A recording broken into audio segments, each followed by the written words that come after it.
धनंजय मुंडे, त्याचबरोबर उपस्थित असणारे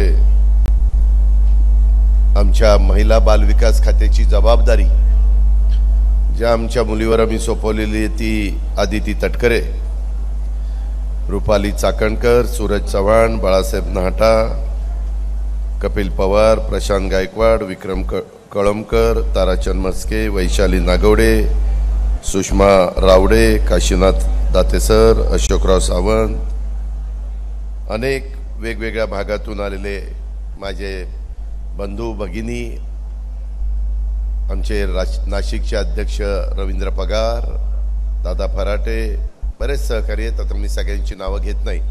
आणि विशेषतः माझ्या पारनेर तालुक्याच्या वेगवेगळ्या भागातून आलेल्या माझ्या सगळ्या माता, माझ्या भगिनी, आमच्या मुली, सर्व अधिकारी वर्ग, बंधू भगिनींनो, जमलेल्या माझ्या तरुण मित्रांनो,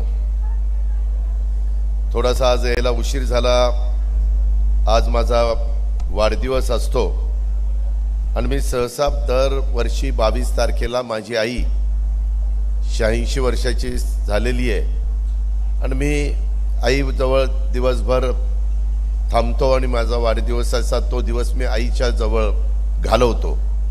कारण तिनं मला जन्म दिला, जिच्यामुळं आजपर्यंत मी समाजामध्ये लहान मोठी कामं करू शकलो, सामाजिक राजकीय क्षेत्रामध्ये काही थोडं बहुत करू शकलो, त्या आईच्या सहवासामध्ये. कारण मला इतर वेळेस मुंबई आणि महाराष्ट्रात फिरावं लागतं म्हणून ही परंपरा मी जपलेली होती. परंतु आज बरेच वर्षांनी मी माझ्या महिला भगिनींच्या मध्ये, आमच्या मातांच्या मध्ये, आमच्या मुलींच्या मध्ये आजचा हा कार्यक्रम, हा तुमच्याशी संवाद साधून मी आजचा वाढदिवसाचा दिवस हा संपूर्ण कसा जाईल हा प्रयत्न करणार आहे. त्यामध्ये मी येताना मला पुणे शहरापासून सगळ्यांनी स्वागत केलं. मी त्यांना धन्यवाद देतो, त्यांचे आभार मानतो. शिरूर तालुका असेल, माझा हवेली तालुका असेल, माझा पारनेरचा परिसर असेल, आताही आल्यानंतर काही माझ्या भगिनी वर्गांनी घोंगडी त्या ठिकाणी देऊन माझं स्वागत केलं, त्याबद्दल मी त्या सर्वांना मनापासून धन्यवाद देतो, त्यांचे मनापासून आभार देखील मानतो. नेहमी सकाळपासून रात्री उशिरापर्यंत काम करणारा कार्यकर्ता म्हणून माझी ओळख ही महाराष्ट्राला आहे आणि मी ह्यावेळेस ठरवलं की वाढदिवसाच्या दिवशी दररोज करतो त्यापेक्षा अधिकचं काम आज करायचं म्हणून कुटुंबाला देखील मी सांगितलं. माझी आई असेल, माझी बहिणी असतील, माझी पत्नी असेल, माझी मुलं असतील, की मला आज तिथं थांबायचं जमायचं नाही. माझ्या आता माय माऊलींना म्हणजे आपल्याला सगळ्यांना मला भेटायचंय, त्यांच्या समस्या ह्या मला ऐकून घ्यायच्यात आणि त्या सोडवायच्यात, त्यांच्याशी हितगुज साधून मला माझा वाढदिवस खर्ची घालायचा आहे. आणि म्हणून मी आज तुमच्या सगळ्यांच्या समोर उभा आहे, तुम्हाला भेटायला आलेलो आहे, तुम्हाला ऐकायला आलेलो आहे, तुमचे प्रश्न जाणून घ्यायला आलेलो आहे. आता ज्यावेळेस मला बुके देत होते तेव्हा ताई मला सांगत होत्या की दादा या सगळ्या आमच्या धनगर समाजाच्या महिला, परंतु त्यांच्याकडे काही आधार कार्ड नाही किंवा काही नाही. मी इथल्या ह्या मेळाव्याच्या निमित्तानं अधिकाऱ्यांना पण सांगेन, प्रशासनाला पण सांगेन, आमच्या सहकाऱ्यांना सांगेन, महायुतीमध्ये काम करणाऱ्या कार्यकर्त्यांना सांगेन, महिलांना पण विशेषतः युवतींना, की जरी कुणाकडे तसं नसलं तरी पिवळं रेशन कार्ड किंवा तांबडं रेशन कार्ड किंवा अंत्योदय योजनेचं ते कार्ड हे असलं तरी देखील तुम्हाला लाभ हा दिला जाणार आहे. ती गोष्ट आपण सगळ्यांनी लक्षात ठेवावी. आपल्याला आई वडील जन्माला घालतात, अनेक जण या समाजामध्ये काम करतात, राज्यात देशात काम करतात, परंतु काही जण स्वतःचा जन्म झाल्यानंतर कायम जनतेमध्ये, लोकांच्या मध्ये राहण्याचं, लोकांचं ऐकण्याचं, त्यांच्या समस्या सोडवायचं, अशा पद्धतीनं त्यांच्यासाठी झगडायचं, जनतेची, शेतकऱ्यांची, माझ्या माय माऊलींची सेवा करायची, त्यांच्या सुखदुःखामध्ये सहभागी व्हायचं, हेच आम्हा लोकांचं जगण्याचं उद्दिष्ट आहे आणि माझ्या संपूर्ण राजकीय जीवनामध्ये हे मी कठोरपणे आजपर्यंत पाळत आलेलो आहे. माझ्याप्रमाणे माझा सहकारी धनंजय मुंडे असेल, आदित्य असेल, बाकीचे माझे सहकारी असतील, त्यांची पण तीच भूमिका आहे. आणि त्याच्यामुळं मायमाऊलींनो, आज मी तुमच्या समोर बोलत असताना तुम्ही किती जण टीव्ही बघता, पेपर वाचता मला माहिती नाही, परंतु मी जे काही बजेट, त्याला अर्थसंकल्प आपण म्हणतो, ते सादर केलं. ते तुमच्यातील बहुतेक जणींना तुम्ही ते बघितलं असेल. आणि त्या बजेटमध्ये सगळ्यात महत्त्वाची योजना जर कुठली असेल तर ती योजना ही माझी लाडकी बहीण योजना. कोणती योजना? कोणती योजना? म्हणा ना मग आता बहिणींनो, म्हणा म्हणा. ही माझी लाडकी बहीण योजना ही आपल्या मायमाऊलींच्या करता, आमच्या मुलींच्या करता आम्ही आणलेली आहे. फार महत्त्वाची योजना आहे. मला ज्यावेळेस जाणवलं की मी अनेक वर्ष अर्थसंकल्प सादर करतोय, त्याचा मला निश्चितपणे आनंद आहे. परंतु यावेळेस जे मांडलेलं मी बजेट आहे, अर्थसंकल्प आहे, त्याच्यातनं मला एक वेगळा आनंद मिळाला. त्यामधनं मी माझ्या मायमाऊलींना आम्ही महायुतीच्या सरकारच्या वतीनं मदत करू शकलो. माझी लाडकी बहीण योजना, त्यामध्ये एक अट आहे, 2.5 लाखाच्या आतमध्ये तुमचं उत्पन्न पाहिजे. अशा आपल्या महिला समाजामध्ये खूप आहेत. आता मी पण शेतकरी आहे, तुमच्यातले पण अनेक जण शेतकरी आहेत. शेतकऱ्याचं ज्याचं ड्राय एरिया आहे, जिरायत जमीन, त्याचं उत्पन्न कमी असतं. ती माझी मायमाऊली खुरपाणीला जाते, मोलमजुरी करते. काही ठिकाणी शहरी भागात माझ्या मायमाऊली धुणं भांडी करतात, कचरा गोळा करतात, काचा गोळा करतात. काही काही ठिकाणी अतिशय गरिबीतनं, कष्टातनं ते त्या ठिकाणी स्वतःचं आयुष्य काढत असतात. आणि हीच खंत आम्हाला सगळ्यांना आहे. महिलांनो, मायमाऊलींनो, मी तुम्हाला सांगेन, हे कुठल्या जातीपातीचा, नात्या गोत्याचा विचार करून दिलेली योजना नाही. ही सगळ्या समाजाच्या करता आहे, गरिबांकरता आहे, गरीब महिलांच्या करता आहे. त्याच्यामधनं आपल्याला, त्याच्यातनं त्यांना आर्थिक बाबतीमध्ये, सामाजिक बाबतीत, सांस्कृतिक, मानसिक सक्षम माझी महिला झाली पाहिजे. मग ती वाडी वस्तीवर, तांड्यावर, पाड्यावर राहणारी असो, किंवा ती माझी गाव पातळीवर किंवा शहरी भागामध्ये राहणारी महिला असो. आता आम्ही शहरामध्ये ज्यावेळेस जातो, किती माझ्या महिला झोपडपट्टीमध्ये राहतात, काय त्यांचं उत्पन्न आहे. आणि त्याकरता ही योजना आणलेली आहे. जवळपास 2.5 कोटीपेक्षा जास्त महिलांना ह्याचा लाभ आम्हाला द्यायचा आहे. 2.5 कोटीपेक्षा जास्त. सुरुवात फॉर्म भरायला झाली. माझी सगळ्यांना विनंती आहे की मी तुमच्याकडे आलोय, आम्ही सगळे आलोय, ते तुम्हाला जाग करायला आलोय, तुम्हाला समजून सांगायला आलोय, तुमच्याशी संवाद साधायला आलोय की ह्याचा फॉर्म तुम्ही भरा. तो फॉर्म भरून घेण्याचं काम आमचं शासन करतंय, महिला बाल विकास करतंय, आमचे बाकीचे प्रशासनातले सहकारी करतायत, अंगणवाडीमध्ये काम करणाऱ्या माझ्या महिला करतायत. आणि तो फॉर्म नीटनेटका भरा. त्या संदर्भामध्ये थोडंसं मला आत्ताच काही जण सांगत होते की आम्हाला फॉर्म भरताना ऑनलाईन अडचणी येत आहेत. नवीन योजना आहेत, काही काही ठिकाणी अडचणी येतात, पण तुम्ही काळजी करू नका. 1 जुलैपासून ती योजना सुरू केलेली आहे. तुम्ही असंही काळजी करू नका की आज आता 22 तारीख आहे, अजून आम्ही फॉर्म भरला नाही, मग आम्हाला पैसे कसे मिळतील.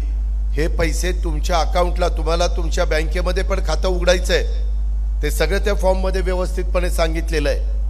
आणि तुमच्या अकाउंटला दर महिन्याला 1500 रुपये आम्ही अकाउंटला पोचवणार आहोत. आत्ता सध्या जुलै आणि ऑगस्ट ह्या 2 महिन्याचे पैसे आम्ही ऑगस्टमध्ये देणार आहोत. काही महिला म्हणतील की दादा आज 8 दिवसांनी ऑगस्ट महिना सुरू होणार आणि फॉर्म तर भरला नाही आम्ही.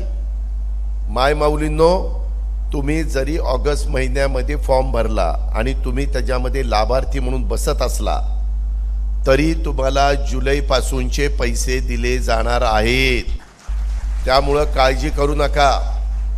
आज आम्ही बघतो ग्रामीण भागामध्ये माझ्या मायमाऊलीकडे बऱ्याचदा ती घर चालवते, प्रपंच बघते, मुलाबाळांना सांभाळते, घरातल्या बाकीच्या सगळ्यांना खाऊ घालते, परंतु तिच्या काही समस्या आहेत, तिच्या काही अडचणी आहेत ना, तिलाही रोज काहीतरी महिन्याला लागतं ना, ते भागवण्याच्या करता ही माझी लाडकी बहीण योजना आहे। ही गोष्ट महिलांना तुम्ही लक्षामध्ये घ्या।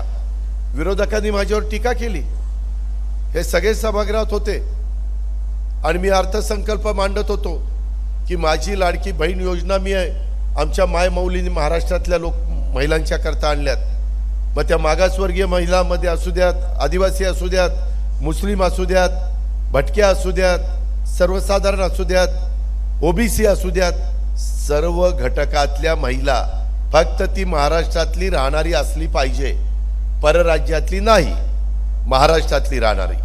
आता परराज्यातली बॉर्डरवरची महिला लग्न होऊन सून म्हणून आली तर मग ती आमची महाराष्ट्राची आम्ही धरणार आणि तिला पण देणार। ही गोष्ट आपण सगळ्यांनी लक्षामध्ये ठेवा। आणि अशा पद्धतीनं आम्ही ह्या जे काही योजना आहे तिला मायमाऊलींचे, त्यामध्ये तुम्ही तुमच्या कामाच्या करता एवढा पैसा 46,000 कोटी रुपये वर्षाला तुमच्या हातामध्ये सगळ्या चांद्यापासून बांध्यापर्यंत जाणार। गाव पातळीवरच्या दुकानामध्ये तो पैसा जाणार, किंवा किराणा मालाच्या दुकानात तो पैसा जाणार, कपड्याच्या दुकानात जाणार।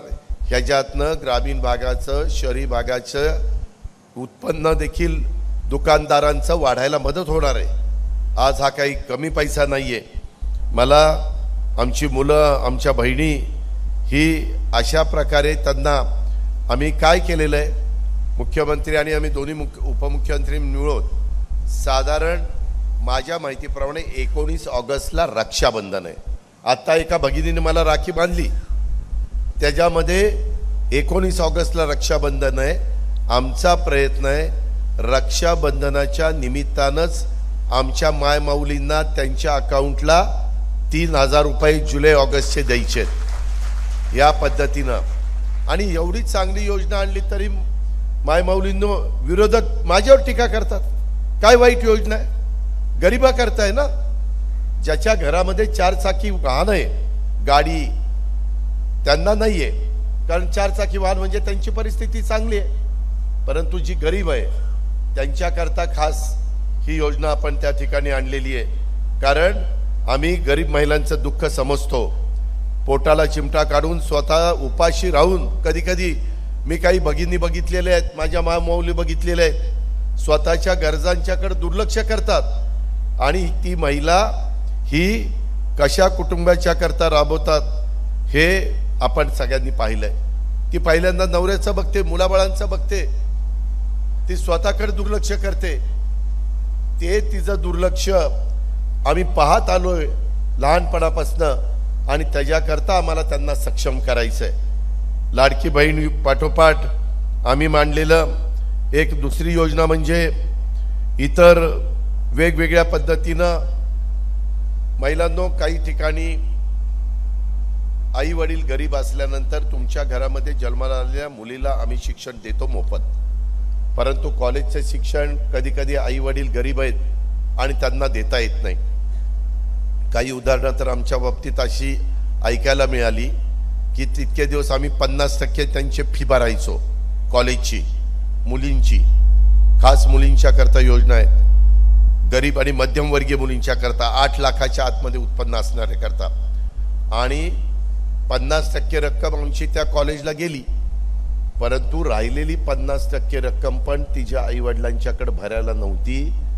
ती मुलगी इतकी नाउमेद झाली, इतकी खचली की तिने एक चिठ्ठी लिहिली, माझ्या आई वडिलांनी मला लहानाचं मोठं केलं, मला वाढवलं, मला शिकवलं, मला घडवलं, आता मला सरकारने 50% रक्कम दिलेली आहे पुढचं शिक्षण घ्यायला, परंतु राहिलेली 50% रक्कम देखील माझ्या आई वडिलांकडे नाही आणि त्यांचं दुःख मला बघवत नाही, म्हणून मी माझं स्वतःचं आयुष्य संपवते आणि तिने आत्महत्या केली। काय वाटलं असेल आपल्याला, काय वाटलं असेल त्यांच्या घरातल्या आई वडिलांना? म्हणून आम्ही गरीब आणि मध्यमवर्गीय घरातल्या मुलींना पुढचं शिक्षण देण्याच्या करता जी 50% रक्कम देत होतो, कालच्या अर्थसंकल्पापासून पुढचं शिक्षण कॉलेजच्या घ्यायला 100% रक्कम राज्य सरकार देणार आहे। त्यामुळं शेवटी कुणाच्या पोटी जन्माला यायचं, कुणाच्या कुळात, कुणाच्या जातीत, कुणाच्या धर्मात ते आपल्याच्या हातात नसतं। आपल्या गरिबाच्या पोटी आलो तरी त्या मुलीला पूर्णपणे दर्जेदार शिक्षण घेण्याचा अधिकार आहे आणि तो अधिकार तिला मिळवून देण्याचं काम आपण महायुतीच्या सरकारच्या माध्यमातून केलेलं, ही गोष्ट लक्षात घ्या। ही आपली दुसरी एक महत्त्वाची योजना आहे। त्याच्यामध्ये आपण ह्या महिलांना, आता काही महिला तुमच्यातल्या देखील गॅस सिलेंडर वापरत असतील ना, हात वर करा। गॅस सिलेंडर वापरणाऱ्या महिलांनी बऱ्यापैकी गॅस सिलेंडर वापरतात। आता ते गॅस सिलेंडर महाग झाले। आम्हाला काही जण म्हणतात आम्ही फिरत असताना की बाबा एवढे महाग झाले, आम्ही कसं करायचं, कसं जगायचं। आम्हाला सगळं देता येत नाही, परंतु सरकार चालवत असताना रस्ते झाले पाहिजेत, लाईट पाणी मिळालं पाहिजे, सुधारणा झाल्या पाहिजेत, शाळा कॉलेजेस झाले पाहिजेत, तिथं स्मशानभूमी झाली पाहिजे, दफनभूमी झाली पाहिजे, गार्डन झालं पाहिजे, त्याच्यामध्ये क्रीडांगण झालं पाहिजे, ज्या मूलभूत गरजा, भाजी मंडई झाली पाहिजे, अशा सगळ्या गरजा तुम्हाला देण्याचं काम आम्ही लोक करतोय। आणि ह्या गोष्टी करत असताना तिथं महिलांना मदत म्हणून गॅस सिलेंडरची किंमत वाढली म्हणून दरवर्षी 3 गॅस सिलेंडरचे पैसे त्या महिलेच्या अकाउंटला दरवर्षी आम्ही देणार आहोत। 3 गॅस सिलेंडर म्हणजे त्याच्यामध्ये महिलांनो हे आपण देतोय का, तर तुम्हाला फुल ना फुलाची पाकळी ही तुमच्या सरकारकडनं तुम्हाला त्या ठिकाणी मिळते। ही एक योजना आम्ही महिलांच्या करता आणलेली आहे। आता विरोधक म्हणतात हा चुनावी जुमला आहे। हा चुनावी जुमला नाही। मी 10 वर्ष अर्थसंकल्प सादर करतोय, फार विचारपूर्वक ह्या सगळ्या गोष्टी माझ्या गरिबांना देण्याच्या करता आम्ही सगळ्यांनी प्रयत्न केलेला आहे आणि त्याला निश्चितपणे यश मिळणार। परमेश्वर आपल्याला त्याकरता आशीर्वाद देतोय। पांडुरंगाने आपल्याला आशीर्वाद दिलेले आहेत आषाढी एकादशीला, त्याबद्दल आपण अजिबात मनात कुठली काळजी करू नका। ते पैसे तुम्हाला उत्पन्न पण तसंच मध्यमवर्गीय आणि गरिबाच्या करता 2.5 लाखाच्या पर्यंत अशा पद्धतीनं त्यांना मिळणार। मध्ये मला एक महिला म्हणाली की दादा हे तुम्ही देताय, पण 4 चाकी वाहन शेतकऱ्यांना जमिनीची अट काढून टाकली। जमीन किती का असेना, उत्पन्न त्याचं 2.5 लाखाच्या आतमध्ये असलं पाहिजे आणि त्यांच्या दारात ट्रॅक्टर असला तरी त्यांना मिळेल 2.5 लाखाच्या आत उत्पन्न असेल तर। पण एक भगिनी मला मध्ये भेटली, म्हणली दादा हे काय बरोबर केलं नाही। म्हणलं का ग, काय झालं? ती म्हणाली की दादा माझ्या मिस्टर ड्रायव्हर आहेत आणि ते ड्रायव्हर म्हणून ज्या मालकाचं काम करतात, बऱ्याचदा रात्री उशीर होतो म्हणून मालक म्हणतो गाडी घेऊन जा आणि सकाळी 8 वाजता ड्युटीला ये।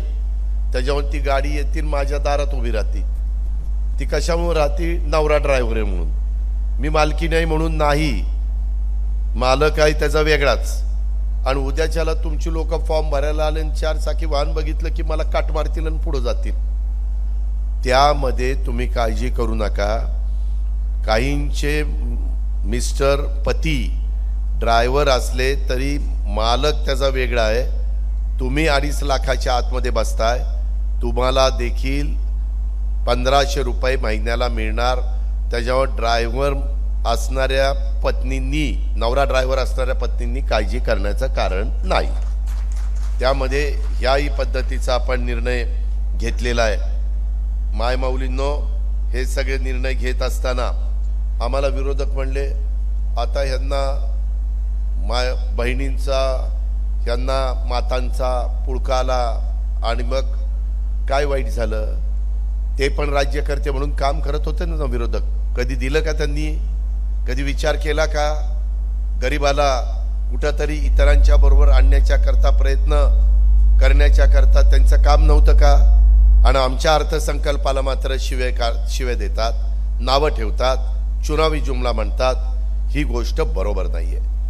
माझी तुम्हाला विनंती आहे की तुम्ही ह्याच्यामध्ये कुठल्याही परिस्थितीमध्ये आमच्यावर विश्वास ठेवा. महिलांनो, मायमाऊलींनो, ह्या फॉर्म भरताना कुणाला 1 रुपया देखील द्यायचा नाही. बऱ्याचशा बँकांनी तुमचं खातं शून्य रक्कम असली तरी उघडण्याचा निर्णय घेतलेला आहे, बऱ्याचशा बँकांनी. त्याच्यामुळं काळजी करायचं कारण नाही. फॉर्म भरताना जर आमच्या अधिकाऱ्यांनी कुणी पैसे मागितले तर आमच्या कुणाच्या लक्षात आणून द्या. मध्ये 2-3 प्रकार झाले, त्यांना आम्ही डिसमिस करून टाकलं, कामावरून काढून टाकलं. हा तुमच्याकरता खास योजना दिलेली आहे. त्याच्यामध्ये तुमच्याकडनं पैसे घेण्याचं कारण नाही, उलट दर महिन्याला आम्ही तुम्हाला पैसे देणार. त्याच्यामुळं कुणी याच्यामध्ये वेडेवाकडे प्रकार केले तर मला प्रशासनामध्ये माझी लाडकी बहीण योजनेमध्ये काम करत असणाऱ्या सर्वांना विनंती करायची, कृपा करून माझ्या बहिणीकडनं, माझ्या मायमाऊलीकडनं 1 रुपया देखील मागायचं धाडस कुणी करू नका. कारण तो फॉर्म भरून घेण्याच्या करता आधी ती 50 रुपये आपण वेगळे त्यांना देतोय, सरकार देते, तुम्हाला द्यायचं कारण नाही. म्हणजे एक अंगणवाडी मधली भगिनी आली आणि ते फॉर्म भरून घेत असेल तर तो एक फॉर्म भरला आणि तो ऑनलाईन झाला, सगळा लाभ व्यवस्थितपणे त्याच्यामध्ये सगळ्या गोष्टी असल्या तर त्यांना आम्ही 50 रुपये देतोय ना वेगळे. म्हणजे उद्याच्याला 2.5 कोटी जर महिला ह्याच्यात झाल्या तर 50 गुणिले 2.5 म्हणजे जवळपास 125 कोटी ना. 125 कोटी रुपये आम्ही तुमच्याकरता वेगळे काढून त्यांना दिले, तुम्ही द्यायचे नाही. तुमचा तो अधिकार काय, तुम्हाला 1,500 रुपये महिना त्या ठिकाणी मिळाले पाहिजेत. ह्या पद्धतीनं आपली ती योजना आहे. आता विरोधकांनी काय सुरू केलं की म्हणले बहिणींना दिलं, भावांना काय. अरे बहिणी सक्षम झाल्यानंतर जगामध्ये जिथं महिलांना मान सन्मान प्रतिष्ठा आर्थिक बाबतीमध्ये सक्षम केले जातं ते देश पुढे गेलेले. आणि ज्या देशामध्ये महिलांना दुय्यम वागणूक दिली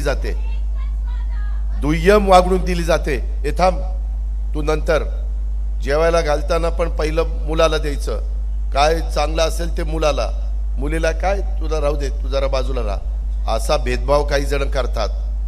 किंवा उद्या 12वी मुलगा आणि मुलगी झाली तर मुलाला शिक्षण द्यायचा प्रयत्न करतात, मुलीला म्हणतात काय तू कुठेतरी सून म्हणून जाणार आहे, आता आपल्याकडे पैसे नाही, बस तशीच घरात, आता लग्न करायचंय.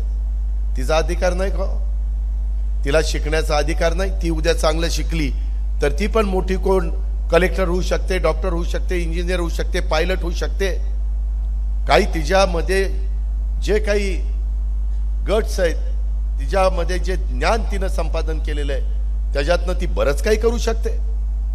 आणि म्हणून आम्ही याच्यामध्ये महिलांच्या करता ह्या चांगल्या चांगल्या योजना आणलेल्या आहेत. ही गोष्ट माझ्या मायमाऊलींनी लक्षामध्ये घ्या. आणि ते सांगायला आज आवर्जून पारनेरमध्ये मी आलेलो आहे. तुम्ही मोठ्या संख्येने, मला थोडासा उशीर झाला त्याबद्दल दिलगिरी व्यक्त करतो, कारण येताना थांबत यावं लागलं होतं. पण ह्याचबरोबर तुम्ही जे शेतकरी असेल त्यांचं 3 हॉर्सपॉवर 5 हॉर्सपॉवर 7.5 हॉर्सपॉवरचं बिल आम्ही आता माफ केलंय, लाईट बिल माफ. त्याच्यामध्ये 14,000 कोटी रुपयाचा जबाबदारी आम्ही उचलली.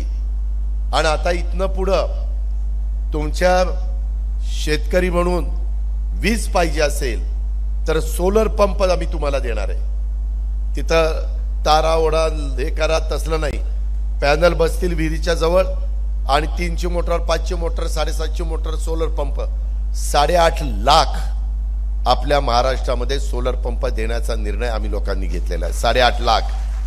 त्याच्यामुळं पुढं काय होणार आहे माहिती आहे तुम्हाला. दिवस उजाडला, सूर्य उगवला, 8 वाजता ते प्लेट म्हणजे जे सोलरचे पॅनल आहेत ते पॅनल तापणार, तुमची मोटर चालू,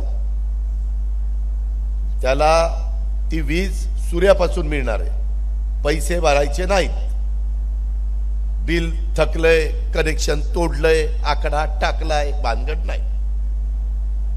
त्यामध्ये उलट तुम्हाला संध्याकाळपर्यंत तुमचे पती शेतकरी तिथं पिकाला पाणी देतील, फळबागांना पाणी देतील, फुलझाडांना पाणी देतील आणि तुमची शेती पिकवतील. त्यामध्ये रात्र संध्याकाळ झाली, सूर्य मावळला, मोटर बंद. कारण सूर्य मावळला, ते सूर्य असेल तरच ते चालतं. रात्री शेतकऱ्यांनी कारभाऱ्यांनी घरी जायचं, कारभारीनं जेवण केलेलं जेवायचं आणि मुलाबाळांच्यात राहायचं, झोपायचं. आता काय होतंय, 3-4 दिवस रात्री वीज आणि 3-4 दिवस दिवसा. आता आमच्या शिरूर तालुक्यामध्ये, जुन्नर तालुक्यामध्ये, आंबेगाव तालुक्यामध्ये, खेड तालुक्यामध्ये, नाशिक जिल्ह्यामध्ये, पुणे जिल्ह्यामध्ये, काही नगर जिल्ह्यामध्ये बिबटे यायला लागलेत रात्री. आणि त्याच्यामुळं शेतकरी पण घाबरायला लागलाय.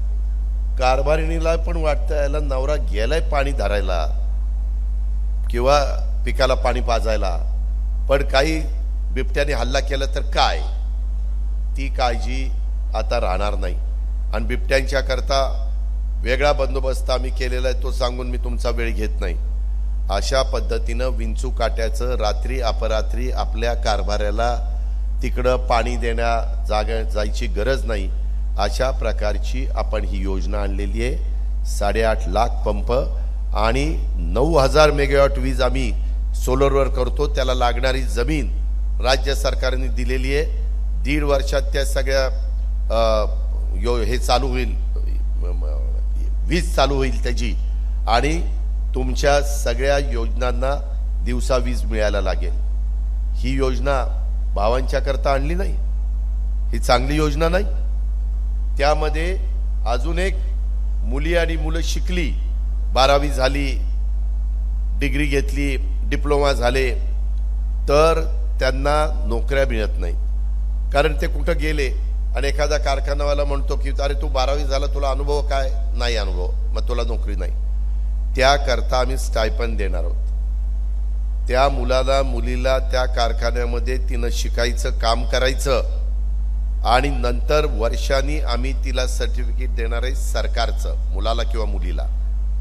आणि ते सर्टिफिकेट दिल्यानंतर त्यांना 1 वर्षाचा अनुभव आल्यावर त्यांना त्या कारखान्यात पण ते घेतील, जर चांगलं काम करत असेल तर. किंवा अनुभव आला म्हणून त्यांना दुसराही कारखाना नाही, ह्याला 1 वर्षाचा अनुभव आहे मुलाला, ह्याला आपण घेतलं पाहिजे. तरुणांची बेरोजगारी कमी करण्याच्या करता ही महत्वाची योजना आपण आणलेली आहे. 10 लाख विद्यार्थ्यांना दरवर्षी 10,000 कोटी, अशा प्रकारची ती पण योजना बंधू भगिनींनो तुमच्या करता, तुमच्या मुलांच्या करता, विशेषतः मुलींच्या करता ही आणलेली आहे. त्याच्यामुळं ह्या सगळ्या योजना आपण कशा करता दिल्या की माय माऊलीला मदत करण्याच्या करता, ग्रामीण भागातली अर्थव्यवस्था बळकट करण्याच्या करता, तुम्ही आर्थिक बाबतीमध्ये सक्षम होण्याच्या करता अशा प्रकारच्या ह्या योजना आहेत. आम्ही आता मागच्या वेळेस इथं धनंजय मुंडे कृषी मंत्री बसलेत, मध्ये काय झालं, निवडणुकीच्या आचारसंहितेमुळं ज्या भागामध्ये सोयाबीन आणि कापूस पिकवला जातो, धान पण पिकवतात, भाताला धान म्हणतात, गडचिरोली, चंद्रपूर, भंडारा, गोंदियामध्ये, त्यांना आम्ही अनुदान दिलं, त्यांचे पैसे त्यांच्या अकाउंटला गेले. मला तुम्हाला सांगायचं की हे सगळे पैसे आम्ही रोख देणार नाही ज्याच्या त्याच्या अकाउंटला. वीज बिल तर भरायचंच नाही, त्याच्यामुळे तो काही प्रश्न नाही. 1,500 रुपये तुमच्या अकाउंटला जाणार आहेत, तुमच्या बँकेच्या खात्यात तुमच्या, आणि ते एकटीचंच खातं असलं पाहिजे, म्हणजे तुमचे पैसे तुम्हाला मिळतील. तसंच मुली ज्या शिकतायत ज्या कॉलेजमध्ये, ते पैसे त्या मुलीच्या नावाने आम्ही कॉलेजला पाठवणार आहोत, त्याच्यामुळे ते मुलीच्या हातात जाणार नाही, त्या संस्थेकडे जाणार आहेत. ह्याच्यामध्ये पारदर्शकता आम्ही आणलेली आहे. उद्या कुणी आमच्यावर आरोप करायला नको, इथं भ्रष्टाचार झालाय, इथं अमकं झालंय, तिथं तमकं झालंय. त्याकरता डीबीटी डायरेक्ट तुमच्या अकाउंटला पैसे जे आपण पाठवतो त्याला शॉर्ट फॉर्ममध्ये इंग्लिशमध्ये डीबीटी म्हणतात. ह्या पद्धतीनं महिलांना आपण करतोय. आता सोयाबीन कापसाला पण माझ्या माहितीप्रमाणे 4,500 कोटी रुपये आपण धनंजय देतोय, बरोबर ना, 4,500, ते पण अकाउंटला शेतकऱ्याच्या जाणार आहेत. एकरी 5,000 रुपये असे 10,000 रुपये त्या ठिकाणी 2 एकराचे देतोय, जास्तीत जास्त 2 एकराच्या करता। तसंच आम्ही वेगवेगळ्या पद्धतीनं ज्या काही योजना आणतोय, आम्ही आणत असताना तुम्ही आम्हाला अनेकदा निवडून दिलेला आमचा एकच ध्यास असतो, विकास आणि गरिबांना मदत करून इतरांच्या बरोबर आणण्याचा प्रयत्न करणं। अशा पद्धतीने एक ऐतिहासिक बजेट आम्ही ह्यावेळेस महिलांच्या करता, मातांच्या करता, मुलींच्या करता, शेतकरी भावंडांच्या करता, त्यांच्या मुलामुलींच्या करता, जी शिकलेली मुलं मुली आहेत त्यांना स्टायपंड देण्याच्या करता अशा पद्धतीनं हे आपण तुमच्या सगळ्यांच्या करता आणलेलं आहे। त्याच्यामध्ये येणाऱ्या काळामध्ये देखील आम्ही आमचा जर भूतकाळ बघितला तर गेले 30-35 वर्ष दिवस रात्र आम्ही विकासाच्या बद्दलचा विचार केला आणि आजवर वेगवेगळ्या योजना अनेक काही भागामध्ये वेगवेगळे तलाव केले, केटीवेर केले, उपसा सिंचन योजना केल्या, बऱ्याचशा ठिकाणी नवीन नवीन इमारतींना निधी दिला, महत्त्वाची कामं त्या ठिकाणी केली आणि ह्या जिल्ह्यामध्ये देखील दुष्काळ कमी व्हावा, हटावा ह्याकरता देखील शेतीच्या पाण्याच्या करता जी जी पावलं उचलता येतील। जायकवाडी धरण जुनं होतं, परंतु त्या बाबतीमध्ये आपण मुळा धरण आपलं जुनं असेल, ही असे वेगवेगळ्या प्रकारची धरणं ही आपल्या निळवंडे तर मीच त्या खात्याचा मंत्री असताना आम्ही पूर्णत्वाला नेलं। इथं कपिल पवार बसलेत, त्यांनाही आठवत असेल संगमनेरचे। ह्या पद्धतीनं बंधू भगिनींनो आपण पुढे गेलेलो आहे। म्हणजे आम्ही भूतकाळात काम केलेलं आहे, वर्तमान काळात म्हणजे आत्ताचा काळ ह्याच्यात अतिशय उत्तम माझ्या माय माऊलींच्या करता अर्थसंकल्प बजेट आम्ही तुम्हाला दिलेलं आहे। त्याच्यामध्ये सर्व गरीब घटकाला सामावून घेण्याचा प्रयत्न आम्ही या निमित्तानं केलेला आहे आणि भविष्यात देखील उद्या जनतेच्या करता जे काही करावं लागेल त्यांच्या मदतीच्या करता, त्यांच्या कल्याणाच्या करता, त्यांच्या सर्वांगीण विकासाच्या करता ते करण्याच्या करता आम्ही आमचं संपूर्ण जीवन समर्पित करतोय। हे देखील आपण सगळ्यांनी लक्षामध्ये घ्यावं अशा प्रकारची माझी तुम्हाला सगळ्यांना आग्रहाची, नम्रतेची, कळकळीची विनंती आहे। त्याच्यामध्ये आपल्या इथं महिला बचत गटाच्या करता देखील आम्ही चांगल्या प्रकारे योजना आणलेली आहे। पूर्वी आपण 15,000 देत होतो ना, आता आम्ही 30,000 केलेले आहेत अनुदान। 30,000 रुपये एकेका महिला बचत गटाला आपण अनुदान त्या ठिकाणी देतोय, त्याचा फायदा घ्या। त्या संदर्भात आदिती आपण एक अशी पत्रिका काढू की महिलांना, मी महत्त्वाच्या 5-6 योजना तुम्हाला सांगितल्या, परंतु ह्याच्यापेक्षा वेगळे आणखीन मुलगी जन्माला आली की काही घरात नाकं मुरडतात, परंतु मुलगी जन्माला आल्या तर ती मुलगी 18 वर्षाची झाल्यानंतर ती 1,01,000 एवढे पैसे तिला टप्प्याटप्प्यांनी देण्याची आम्ही व्यवस्था केली। जन्माला आल्यापासून 18 वर्षापर्यंत 1,01,000। मग ती 5 वर्षाची झाल्यावर, ती नंतर पुन्हा हायस्कूलला गेल्यावर अशा पद्धतीची लेक लाडकी योजना ही पण आणली आहे आपण मुलींच्या करता। अशा खूप चांगल्या चांगल्या योजना माय माऊलींनो, मुलींनो तुमच्या करता आणलेल्या आहेत, त्याचा फायदा घ्या। नाहीतर तुम्ही फॉर्म भरायला जर कमी पडला तर मग तुम्ही या योजनेपासून वंचित राहाल। मला माझ्या महाराष्ट्रातल्या कुठल्याही भगिनीला, मातेला आणि मुलीला जी त्या लाभ देण्याच्या नियमामध्ये बसते तिला लाभापासून मला वंचित ठेवायचं नाही, आम्हा कुणालाच सहकार्यांना वंचित ठेवायचं नाही। म्हणून वाढदिवसाच्या दिवशी मी तुम्हाला भेटायला आलोय, म्हणून हे तुम्हाला सगळं समजून सांगायला आलोय। मगाशी तुम्हाला थोडी एक छोटीशी व्हिडिओ क्लिप पण दाखवली, त्याच्यात पण तुम्ही ते सगळं बघितलेलं आहे। त्याच्यामुळं हे जे काही आहे ह्याच्यातनं अजून एक योजना आहे, पिंक रिक्षा, गुलाबी रिक्षा, त्याला पेट्रोल लागत नाही, डिझेल लागत नाही, ई व्हेकल त्याला म्हणतात आणि त्या आम्ही महिलांच्या करता देतोय। सध्या पहिल्या 17 महत्त्वाची शहरं घेतलेली आहेत। फक्त त्या महिलेला रिक्षा चालवता आली पाहिजे। तसंच आम्ही तिनं 10% रक्कम टाकायची। समजा 3.5 लाखाची रिक्षा आहे तर तिनं 35,000 रुपये भरायचे, 70,000 रुपये राज्य सरकार भरणार, आम्ही आमच्याकडनं त्याच्यात तुमच्या करता देणार। रिक्षाची मालकी त्या भगिनीची, म्हणजे 30% रक्कम झाली, 70% बँकेकडनं लोन आम्ही देणार आणि तुम्हाला त्याचा हप्ता जो आहे तो साधारण 6,250 असा हप्ता येईल वर्षाचा, महिन्याचा, म्हणजे 210-220 रुपये तुम्हाला जो काही बिझनेस होईल त्याच्यातनं बाजूला काढावे लागतील, पण पेट्रोलला खर्च नाही। रिक्षा घरी आल्यानंतर घरी 2-3चा प्लग असतो, तिथं चार्ज करायची, पुन्हा सकाळी आपली रिक्षा चालू, दिवसभर चालू। ही एक नवीन उत्पन्न देणारी महिलांच्या करता पिंक रिक्षा ही योजना आणली। सध्या मी 80 कोटी रुपये दिलेत, बरोबर ना। आता काही मला महिला भेटल्या की बाबा आम्हाला पण पाहिजे, परंतु उद्या आता पारनेर आहे शहर, पारनेर शहराची लोकसंख्या बघूनच रिक्षा द्याव्या लागतील ना। उद्या इथं 10-20 रिक्षा दिल्या आणि तिथं धंदाच नसेल, ग्राहकच नसेल, प्रवासीच नसतील तर करायचं काय? त्याच्याकरता मुंबई, पुणे, पिंपरी चिंचवड, आमचं अमरावती, नागपूर, कोल्हापूर, सोलापूर अशी जी काही मोठी मोठी, नाशिक, जळगाव अशा प्रकारच्या शहरांच्या मध्ये आपण ती पहिल्यांदा योजना राबवतो। पण मी DPCला पालकमंत्र्यांना सांगितलं, तुम्हाला तुमच्या तालुक्याच्या ठिकाणी काही रिक्षा देऊन तिथला धंदा होणार असेल, आमच्या महिलेचा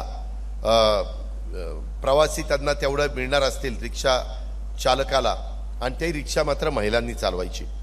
काही काही भागात, शहरी भागात रात्री अपरात्री रिक्षा पुरुष ड्रायव्हर असल्यानंतर महिला बसायला घाबरतात, काहीतरी वेडवाकडं घडलं तर काय। परंतु पिंक रिक्षा म्हणजे महिला, मग महिलेनी महिलेच्या रिक्षात बसायला एकदम सुरक्षित, कारण काहीच अडचण, भीतीच नाही। या प्रकारे आम्ही या योजना आणलेल्या आहेत। बचत गटाला पण आम्ही चांगल्या पद्धतीनं योजना दिलेल्या आहेत आणि मी माझ्या मायमाऊलींना सांगतो की हा अजितदादाचा वादा आहे, ह्या योजना मी बंद होऊन देणार नाही। पण त्याकरता तुम्हालाही काही गोष्टी लक्षात ठेवाव्या लागतील। उद्याच्या विधानसभेमध्ये महायुतीच्या उमेदवाराचं बटन दाबलं तर पुढे या योजना चालू राहणार आहे, कारण उद्याच्याला दुसरे आले तर म्हणतील नाही ना आम्हाला बंद करायचं, आणि मग काय उपयोग होणार आहे? ह्याचाही विचार तुम्ही त्या ठिकाणी केला पाहिजे।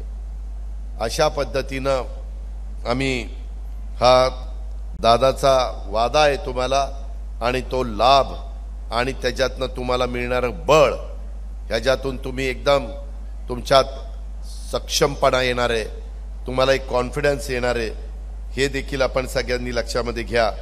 त्याकरता ह्या वेगवेगळ्या योजना मी आपल्याकरता आणलेल्या आहेत।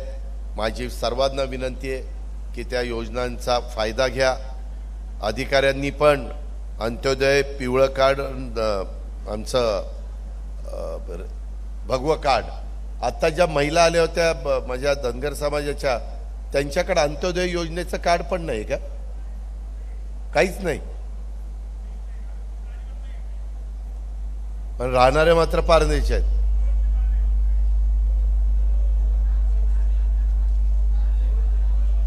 अच्छा अच्छा, पर्याय काढतो, काळजी करू नका, फक्त तो पर्याय त्यांच्यापर्यंतच पोचवा एवढं फक्त करा।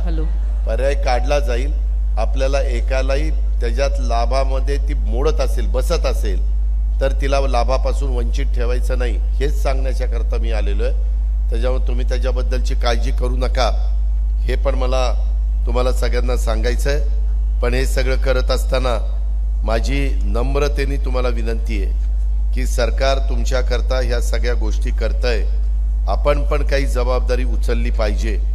आम्हाला एक गोष्ट लक्षात आली की महिलांच्या विकासाशिवाय देशाचा विकास होऊ शकत नाही, आणि म्हणून महिलांना लाभ आणि बळ देण्याच्या करता ह्या विविध योजना, आणि माझ्या शिवशाहू फुले आंबेडकरांच्या महाराष्ट्रातल्या महिलांना सक्षम करण्याच्या करता आम्ही या योजना आणल्यात। नेहमी सावित्रीबाई फुले, पुण्यश्लोक अहिल्यादेवी होळकर, राजमाता जिजाऊ, कितीतरी रमाबाई, कितीतरी महिलांची नावं घेता येतील की आपल्या महाराष्ट्रामध्ये ह्या थोर महिलांनी अतिशय चांगल्या प्रकारे महिलांना पुढे आणण्याच्या करता शाळा उघडल्यात, त्यांच्याकरता अनेक प्रकारचं काम त्यांनी केलेलं आहे। अजून आपल्याला अधिकचं काम करून ही माझी लाडकी बहीण योजना, अन्नपूर्णा योजना, म्हणजे जे काही आम्ही गॅस देतोय त्याच्यामध्ये मोफत उच्च शिक्षण योजना, पिंक ई रिक्षा योजना, लेक लाडकी योजना, त्याला 3 टप्प्यामध्ये पण 1,01,000 रुपये देतोय। 1 एप्रिल 2023 रोजी किंवा त्याच्यानंतर जन्म झालेल्या कन्येला हे अर्थसहाय्य मिळणार आहे। पण तिथं पण अट आहे, पिवळे आणि केशरी शिधाधारक कुटुंबामध्येच ती आपण दिली जाणार आहे। का तर ती गरीब असावी अशा पद्धतीनं, ज्यांची ऐपत चांगली आहे त्यांच्याकरता नाही आहे। शुभमंगल सामूहिक नोंदणीकृत विवाह ही पण योजना, जर कुणी मुलीचं लग्न केलं तर पूर्वी आम्ही 10,000 रुपये अनुदान देत होतो, आता आम्ही ते 25,000 रुपये अनुदान केले त्या मुलीच्या लग्नाच्या करता, 25,000 रुपये। त्याच्यामध्ये कर्करोगाच्या तपासणी करता, नवीन रुग्णवाहिका देण्याच्या करता, महिला बचत गटाला पण प्रोत्साहन देण्याच्या करता बचत गटाच्या फिरत्या निधीच्या रकमेत 15,000वरून 30,000 रुपये आम्ही वाढ केलेली आहे। आणि त्याच्यामध्ये कम्युनिटी रिसोर्स पर्सन्स म्हणजे समुदाय संसाधन व्यक्तींच्या मानधनात वाढ केलेली आहे। उमेदच्या माध्यमातून महिलांना सक्षमीकरण करण्याकरता 1,076 कोटी रुपये एवढी तरतूद आपण केलेली आहे। लखपती दिदी ही एक आपण योजना आणलेली आहे। आतापर्यंत 15 लाख महिलांनी लखपती दिदी होण्याचा मान मिळवला आहे। ह्या वर्षात 25 लाख महिलांना आम्ही लखपती दिदी करणार आहोत। महिला बचत गटांनी उत्पादित केलेल्या वस्तूंना सध्या उमेद मार्क आणि ई कॉमर्स ऑनलाईन प्लॅटफॉर्म तसंच प्रदर्शनाच्या माध्यमातून बाजारपेठ उपलब्ध करून दिली जाते। याद्वारे आता महिला माझ्या लखपती व्हायला लागलेल्या आहेत, पण त्याचं टार्गेट आता 25 लाखाचं आम्ही ठेवलं आहे। महिला स्टार्टअप पुण्यश्लोक अहिल्यादेवी होळकरांच्या नावानी ही योजना आम्ही आणलेली आहे आणि त्याच्यामध्ये त्याचा फायदा माझ्या महिलांनी घ्यावा।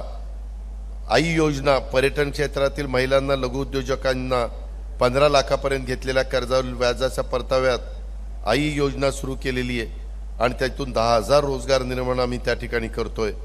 आम्हाला महिलांच्याबद्दल आदर आहे, आम्हाला महिलांना मान सन्मान मिळाला पाहिजे ही आमची भावना आहे। आम्हाला त्यांना अधिक चांगलं बळकट करायचं आहे, त्याकरता हे महायुतीचं सरकार प्रयत्न करत आहे।